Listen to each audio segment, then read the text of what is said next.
This episode of On the Record is brought to you by Ingersoll Tillage, specializing in seedbed solutions. Whatever seedbed challenges you have, Ingersoll can give you the right tools to get the job done. For more information, visit ingersolltillage.com. I'm Executive Editor Kim Schmidt. Welcome to On the Record. Here's an update on what's currently impacting the ag equipment industry.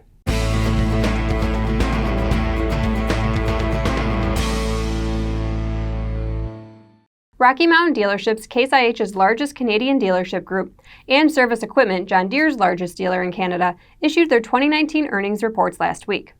Their results show that sales of farm machinery in Canada remain in the doldrums with little optimism for any improvement in the near term. Rocky Mountain Dealerships reported on March 11th that its fourth quarter and full year 2019 revenues were down 26% compared to 2018 to $775 million from about $1 billion. Gross profit dollars decreased by 22% to $111 million from $142 million for the same period in 2018 on the reduced sales.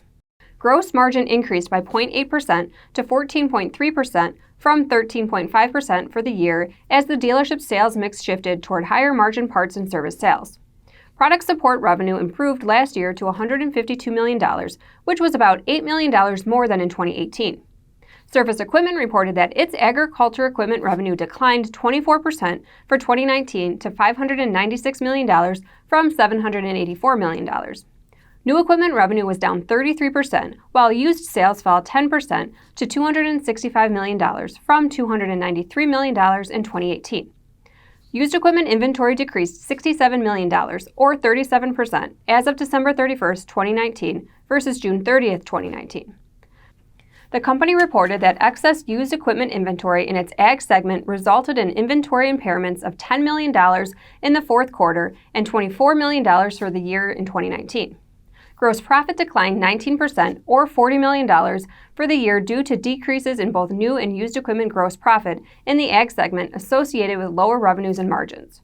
Growth in product support revenue contributed an additional $7 million of gross profit for the year compared to 2018. Both Rocky Mountain and Service attributed their poor showings in 2019 to ongoing headwinds, including reduced 2018 farm income, increased input costs, reduced commodity prices, and trade disputes, all compounded by poor growing and harvesting conditions in parts of Western Canada.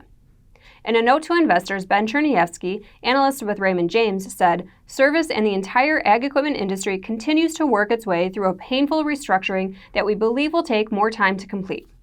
According to sales figures released by the Association of Equipment Manufacturers, sales of high-horsepower tractors for 2019 bears out the difficult market for ag equipment sales in Canada. High-horsepower tractor sales in 2019 finished the year 29% behind units sold in 2018. And sales last year were nearly 78% behind 2014, which was the peak year for sales of this equipment in the last decade. This week's dealers on the move include S&H Farm Supply, Webb's Machinery, and Sloan Implement.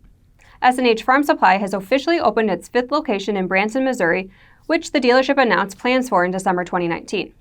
New Holland dealer Webb's Machinery has acquired Triag Implement, adding 3 locations for a total of 6 throughout Alberta.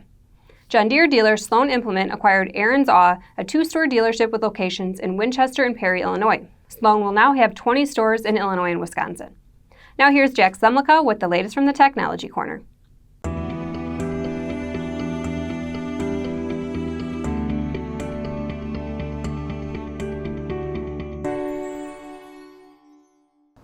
Thanks, Kim. On the cusp of spring planting in many areas, farmers are preparing to put their precision farming systems to the test. And in many cases, planter clinics have been canceled or postponed this year, making it all the more important that farmers have alternative opportunities to get answers. A dealership's website can be a valuable resource for farmers, but only if properly stocked with the right information.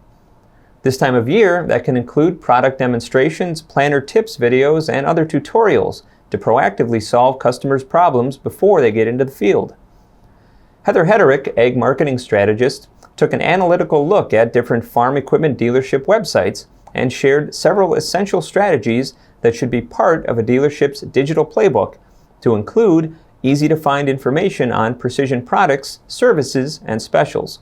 What products you carry. This is a big one. I honestly think that when you go back to your website and you look at this, you're probably going to find that you added something that you forgot to add to your website. It's common to get all excited when you sign up one of these new vendors and there's new products coming out every day. But did you remember to say and to tell people that you carry it? What you offer should be on there. We talked a lot, I know here, about a lot of people getting into data, but did you tell your customers about what you really have to offer? And you have to be a little bit careful with this. I noticed several dealers, not only with precision, but also in service, that they do have it on their website, but it's a brochure and a PDF. Google can't read that. And that'll become important in a moment. You have to have what you actually offer. Don't assume that people know what you do. And lastly, I find that very few dealers put their precision offers on there. And in my experience, these precision offers, monitor upgrades, or special discounts can sometimes be complicated. And I know I didn't love putting it on our website, but that's important. You can't go and promote it or retargeting or put it on Facebook or anywhere else unless it's housed on your website. And it's so important when you get to linking and things later to have those offers on your site. Hederick adds that modern websites tend to be fluid in their content, allowing visitors to scroll and interact with videos, chats, or even polls. Adding some or all of these tools can increase customer engagement and retention. Back to you, Kim. Thanks, Jack. As the coronavirus or COVID-19 continues to spread across North America and social distancing is put into practice, farm equipment dealers are responding to the disruption in business.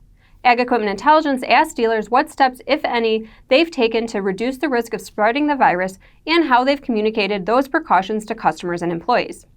From canceling customer events like planter clinics to cleaning more frequently and requiring anyone with symptoms to stay home, dealers in the U.S. and Canada have made adjustments, but for many, it's still business as usual.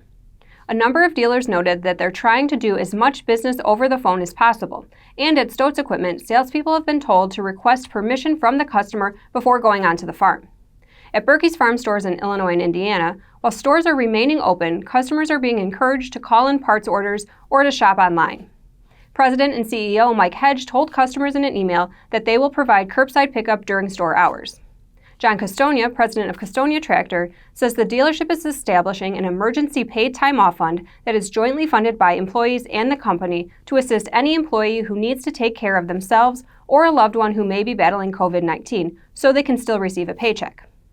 Bob Clements International hosted 2 webinars for dealers this week, sharing advice on how to manage their response from customer service to human resources concerns. We caught up with Sarah Hay, Vice President of Business Development, afterward. As non-essential businesses close, Hay says that to the best of their understanding, dealerships are considered essential businesses and will be able to remain open. In terms of what to do if an employee contracts the virus, Hay had this to say.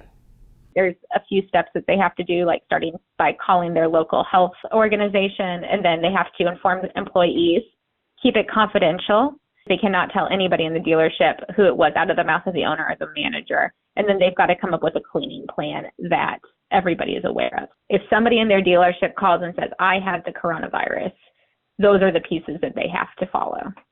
Doug Varenberg, owner of Varenberg Implement in Higginsville, Missouri, says they're operating as business as usual, and their biggest concern right now is assuring customers that they are in fact open for business and taking care of their needs.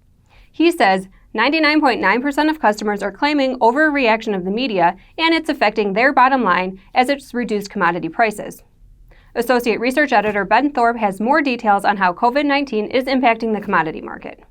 Thanks, Kim. While COVID-19 has become a major concern in the U.S., the virus's larger impact on demand for U.S. commodities may become a growing hurdle for the ag industry. Coupled with dropping commodity prices, reduced demand could impact farm income and potentially hurt dealer and manufacturer sales in 2020. Soybean exports dipped with the spread of COVID-19, according to a report from Reuters. In January, the U.S. exported a total of 5.3 million metric tons of soybeans, up 10% month over month, but 19% below the 2014 to 2018 average. About 40% of all U.S. soybean exports in January went to China, below the 2014 to 2018 average of 62%. USDA estimates for February show total U.S. soybean exports at around 3.2 million metric tons, which would be a 14-year low for the month. The data also estimates China received 600,000 metric tons of soybeans in February, potentially a 20-year low for the month. To reach the USDA soybean export forecast of 1.8 billion bushels for 2020, Reuters estimates some 18.8 million metric tons of soybeans would need to be exported in the second half of the year, requiring a record number of soybean sales in spite of China's now lowered rate of soybean purchases. Other commodities are also being impacted within the U.S. as a result of COVID-19, with corn potentially facing reduced ethanol demand. According to Todd Hubbs of the Department of Agricultural and Consumer Economics at the University of Illinois, the rising canceled public events within the U.S. could lead to a decrease in gasoline consumption. Hubbs says a drop of 15 to 20% in gasoline use is expected from many industry analysts in the coming months, which may lead to a decrease in corn for ethanol by 120 to 170 million bushels. He notes that lowered corn prices have increased exports, though the export rate is still behind the USDA 2020 export forecast of 1.7 billion bushels. Back to you, Kim. Thanks, Ben. Returning to the compact tractor market in North America last year helped Doosan-Bobcat record a 5.4% increase in fourth quarter 2019 sales and contributed to a 7.2% rise in full-year sales to $3.8 billion. The launch of the Dadong Source tractors, reported exclusively in Ag Equipment Intelligence last August, bodes well for the current financial year, with Doosan-Bobcat managers forecasting 5% sales growth in 2020 as the tractors, the newly introduced R-Series skid steer loaders, and forthcoming new compact wheel loaders make their mark. The new tractors and zero-turn landscaping mowers from last year's Bobcat acquisition also aim to help Doosan-Bobcat reduce its reliance on compact construction equipment sales. As products selling into new sectors, they should also help strengthen the company's dealer network. Last year, the network expanded to 565 dealers in North America, almost 6% more than in 2016.